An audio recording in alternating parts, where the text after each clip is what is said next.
बात करेंगे जब एक करेंट कैरिंग रेक्टेंगुलर कॉइल या लूप को यूनिफॉर्म मैग्नेटिक फील्ड के अंदर में रखेंगे तो क्या होगा, या तो उस पर कितना टॉर्क लगेगा।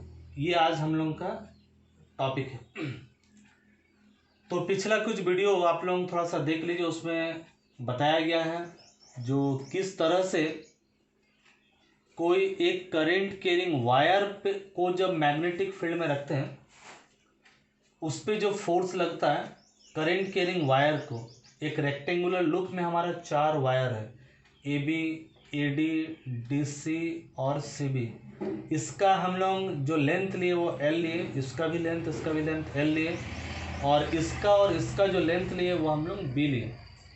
तो जब इसके लिए और इसके लिए एक्सप्रेशन लिखेंगे तो F इक्वल टू आई, क्योंकि करंट सभी में सेम फ्लो कर रहा है, आई। इसके और इसके लिए जब लेंगे तब लेंथ लेंगे एल। सभी करंट कैरिंग कंडक्टर को यूनिफॉर्म है ना सेम मैग्नेटिक फील्ड बी में रखा गया, लेकिन एंगल अलग अलग बनेगा। तो यहाँ पर F equal to I L B sine theta. तो ये फॉर्मूला हम लोग पहले ही बात किए हैं। तो करंट कैरिंग कंडक्टर को मैग्नेटिक फील्ड के अंदर में रखने से उस पर जो फोर्स लगेगा वो लगेगा I L B sine theta. Force चूंकि एक वेक्टर क्वांटिटी है, इट हैज सम डायरेक्शन, और इसका डायरेक्शन को बताने के लिए we have Fleming left hand rule. तो फ्लेमिंग का लेफ्ट हैंड रूल आप लोग यूज करके डायरेक्शन इजीली निकाल सकते हैं। पिछला वीडियोस में हम लोग डिटेल्स में इसमें बात किए। ये अगर मैग्नेटिक फील्ड को बताता है, ये करंट का डायरेक्शन को बताता है, तो ये थंब बताएगा फोर्स के बारे में। तो अभी हम लोग देखेंगे, we have placed rectangular coil at an angle theta. Magnetic field इधर जा रहा है, रेक्टेंगुलर कॉइल इस मैग्नेटिक फील्ड के साथ थीटा एंगल बना रहा।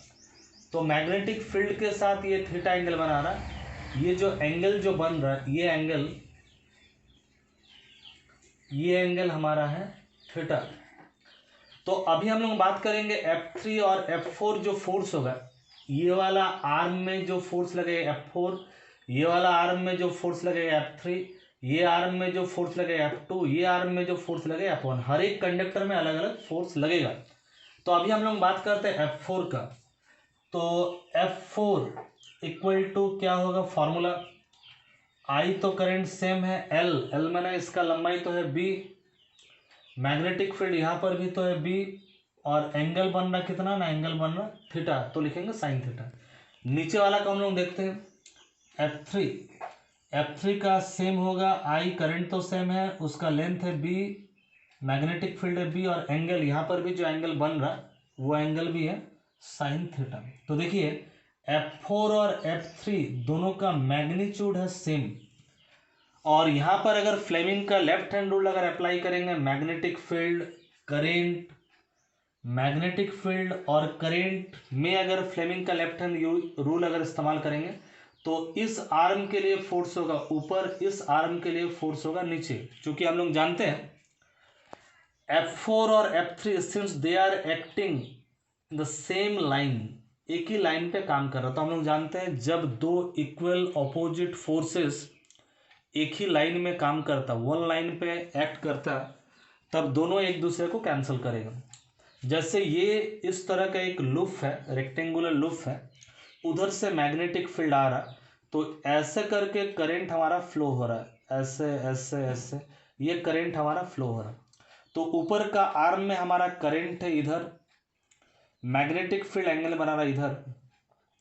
तो इस पे जो फोर्स लगेगा, अगर हम लोग फ्लेमिंग का लेफ्ट हैंड रूल अगर हम इस्तेमाल करते हैं, इसको और थोड़ा सा एंगल को इस ढंग से कर देते हैं, तो ये हो जाएगा आपको, इसको अगर ऐसे हम लोग घुमा देंगे, करंट है इधर मान लीजिए, मैग्नेटिक फील्ड है इधर, तो फ्लेमिंग का लेफ्ट हैंड रूल यूज करने से फोर्स होगा ऊपर, तो यहाँ पर फोर्स होगा ऊपर, यहाँ पर फोर्स होगा नीचे।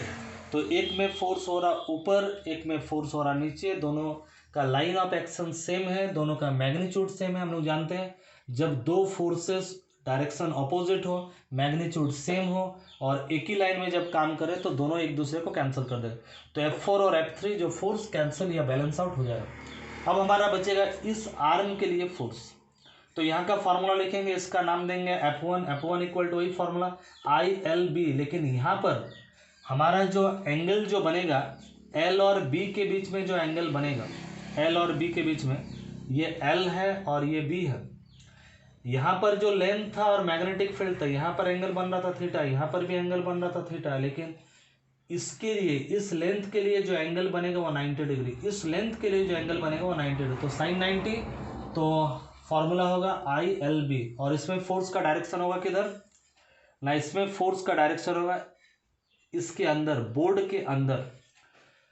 तो इस पे अगर हम निकालेंगे, चूंकि इसमें करंट का डायरेक्शन नीचे तरफ, इसमें करंट का डायरेक्शन ऊपर था तो फोर्स लग रहा था अंदर, इसमें करंट का डायरेक्शन नीचे है तो फोर्स लगेगा बाहर तरफ। तो ये फार्मूला क्या होगा ना, सेम टाइप का ही formula, F2 equal to I L B sine 90, क्योंकि यहाँ पर भी यहाँ पर करंट है सेम, यहाँ पर करंट आई, यहाँ पर भी आई, यहाँ पर लंबाई एल, यहाँ पर भी लंबाई एल, यहाँ पर मैग्नेटिक फील्ड भी, यहाँ पर भी मैग्नेटिक फील्ड भी, यहाँ पर भी एंगल साइन 90, यहाँ पर भी एंगल साइन 90। तो मैग्नीट्यूड तो सेम होगा, लेकिन डायरेक्शन क्या होगा, चूंकि यहाँ पर करंट का डायरेक्शन अलग है, यहाँ पर करंट का डायरेक्शन अलग है, इसलिए इधर यहाँ पर का जो फोर्स होगा वो अंदर तरफ होगा और यहाँ पर का जो फोर्स होगा बाहर तरफ होगा। आप लोग जानते हैं ये जो F1 ये लग रहा ऊपर नहीं, ये लग रहा अंदर तरफ, और F2 नीचे नहीं, ये लग रहा बाहर तरफ। तो फोर्स जो लग रहा है, एक में फोर्स लग रहा अंदर तरफ, ये वाला आर्म में अंदर तरफ और ये वाला आर्म में बाहर तरफ, लेकिन एक फोर्स लग रहा अंदर तरफ और एक फोर्स लग रहा अंदर तरफ और एक फोर्स लग रहा बाहर तरफ। देखिए ये दोनों फोर्स का लाइन सेम नहीं है, अगर एक फोर्स अंदर तरफ लगता और एक फोर्स इसी लाइन में अगर बाहर तरफ लगता, इसी लाइन में, तब दोनों एक दूसरे को कैंसिल करता, लेकिन अंदर तरफ लग रहा वहां पर और बाहर तरफ लग रहा वहां पर, इसका मतलब ये दोनों फोर्स क्या है, पैरेलल फोर्स है, एक अंदर और एक बाहर। तो हम लोग जानते हैं जब फोर्स F1 और F2 देखिए इस इक्वल है, पैरेलल है, ऑपोजिट है, इक्वल है, ऑपोजिट है, लेकिन इक्वल ऑपोजिट होने से, जैसे यहाँ पर F3 और F4 क्या था, इक्वल था, ऑपोजिट था, लेकिन एक ही लाइन में काम कर रहा था। लेकिन F1 और F2 एक ही लाइन में काम नहीं कर रहा, F1 काम कर रहा अंदर तरफ, F2 काम कर रहा बाहर तरफ, ऑपोजिट तो है, लेकिन देखिए ये पेन एक लाइन को बता रहा और मेरा उंगली और एक लाइन को बता रहा, सेम लाइन में काम नहीं कर रहा। अगर पेन जिधर है उंगली भी उधर रहता तो एक ही लाइन में काम करने से ये जीरो हो जाता। लेकिन जैसे ये उदाहरण हम लोग ले लेते, इस पे अगर फोर्स एक ठो इधर काम करे और एक ठो इधर काम करे तो एक ही लाइन में तो इक्वल एंड ऑपोजिट फोर्स काम कर रहा, तो इस पे जो रिजल्टेंट फोर्स होगा वो होगा जीरो। लेकिन इस पे अगर एक फोर्स, जैसे यहाँ पर है, इस पे अगर एक फोर्स इधर काम करे और एक फोर्स अगर इधर काम करे, तो ये फोर्स उस और ये फोर्स ऐसे अगर काम करे, ये फोर्स इसको इधर ले आएगा, ये फोर्स इसको इधर ले आएगा, माने ये घूमना स्टार्ट कर देगा। तो मूल जो बात है यहाँ पर जो बताना चाहते हैं, F1 और F2 मैग्नीट्यूड बराबर है, डायरेक्शन ऑपोजिट है, लेकिन ये लोग पैरेलल नहीं है, सॉरी ये लोग सेम लाइन में नहीं है, ये लोग पैरेलल है, तो they will constitute a couple, ये लोग जोड़ा बनाएगा, कपल बनाएगा, जिसके चलते टॉर्क होगा। तो टॉर्क का फॉर्मूला हम लोग जानते हैं, दोनों में से कोई भी एक फोर्स का मैग्नीट्यूड ले लीजिए, दोनों में ही तो ILB है, और दोनों के बीच का डिस्टेंस, कौन सा डिस्टेंस, परपेंडिकुलर डिस्टेंस। तो इसको इस ढंग से हम लोग बनाए, यहाँ से एक लकीर हम लोग खींच दिए, तो ये दूरी तो बन रहा B, लेकिन ये एंगल है थीटा, तो यहाँ से यहाँ तक हम लोग ले लिए N। यहाँ पर D को इस ढंग से मत सोचिए, इसके बारे में हम लोग बात नहीं कर रहे, चूंकि ये थिकनेस और B हम लोग बात कर रहे हैं, यहाँ के बारे में बात कर रहे हैं, तो थिकनेस वही रहेगा, हमारा थिकनेस जो रहेगा वो B थिकनेस रहेगा, इसको हम लोग लिए N। तो ये जो पार्ट रहा, मैंने दोनों फोर्स, पैरेलल फोर्स, इधर एक जा रहा इधर एक जा रहा, मैंने एक अंदर जा रहा एक बाहर जा रहा, के बीच में सबसे शॉर्टेस्ट डिस्टेंस को हमको लेना है, ये डिस्टेंस नहीं लेना, ये डिस्टेंस तो बड़ा डिस्टेंस है, शॉर्टेस्ट डिस्टेंस ये डिस्टेंस लेना है, तो परपेंडिकुलर डिस्टेंस लेना है, वो हो जा रहा, अगर ये B है, ये एंगल थीटा है, तो ये हो जाएगा B sin थीटा। तो फॉर्मूला में हम क्या डालेंगे, दोनों में से कोई भी एक फोर्स का मैग्नीट्यूड डालिए और परपेंडिकुलर डिस्टेंस डालिए, वो है B sin थीटा। थोड़ा अरेंज कर दिए, I L इंटू बी, लेंथ इंटू ब्रेथ, और फिर कैपिटल B sin थीटा, ये तो करंट है, ये तो मैग्नेटिक फील्ड है, लेंथ इंटू ब्रेथ बने होगा एरिया, साइन थीटा का साइन थीटा। हम लोग जानते हैं एरिया भी एक वेक्टर होता है जिसका डायरेक्शन होता है उसके प्लेन का परपेंडिकुलर। अगर ये एरिया को अगर हम लोग वेक्टर मानेंगे तो इसका डायरेक्शन होगा इसका प्लेन का परपेंडिकुलर इधर। तो अभी हम लोग देखेंगे जो टॉर्क का जो फॉर्मूला आया, ए और एंगल जो थीटा है ये ए और बी के बीच में है, इसलिए साइन थीटा हटेगा तो ए क्रॉस बी होगा। अगर कॉइल में एन नंबर ऑफ टर्न्स होगा, एक टर्न नहीं 5 टर्न 10 टर्न, तो इसमें एन मल्टीप्लाई करना पड़ेगा। तो tau equal to N I A B sine theta. Torque maximum कब होगा, फॉर्मूला सही है, थीटा जब 90 डिग्री होगा, जब प्लेन ऑफ कॉइल जो हमारे पास है यहाँ पर, जो प्लेन ऑफ कॉइल माने ये जो थीटा यहाँ पर जो हम लोग थीटा लिए, थीटा अगर 90 डिग्री होगा तो टॉर्क होगा मैक्सिमम, थीटा अगर 0 डिग्री होगा तो टॉर्क होगा 0।